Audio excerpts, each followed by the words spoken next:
ඔයා දුක් විඳින හේතුව දන්නවද? ඔයා ගොඩාක් දුක් විඳින්නේ ලෝකයා ඔයාට රිද්දන හින්දා නෙමෙයි. ලෝකයා නිନ୍ଦා අපහාස කරන හින්දා නෙමෙයි. ලෝකයා ඔයා පීඩාවට පත් කරන හින්දා නෙමෙයි. ඔයා ගොඩාක් දුක් විඳින්නේ ඔයාගේ කල්පනා රටාව නිසා. ඔයා හිතන දේ තුල යම්කිසි වැරදි රටාවක් තියෙනවා.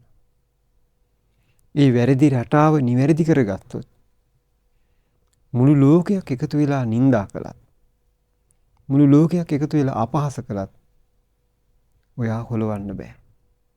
ගල් පර්වතයක් වගේ ඔයා නොසැලී ඉන්නවා. එහෙනම් අපි කල්පනා කරන රටාව අපි හදාගන්නවා. ඒ කල්පනා කරන රටාව හදාගන්නේ කොහොමද? ඒ සඳහා තමයි හිත ජයගත්තු මුනිවරුන්ගේ ධර්මයේ තියෙන්නේ. ධර්මානුකූලව කල්පනා කළොත් ඔයා දිනනවාමයි. ඔයාගේ ජීවිතේට ධර්ම එකතු කරගන්න. රාග, දේශ, මොහ දුරු කළ අපගේ භාග්‍යතුන් වහන්සේ දුක නිවෙන ධර්මයක් දේශනා කළා.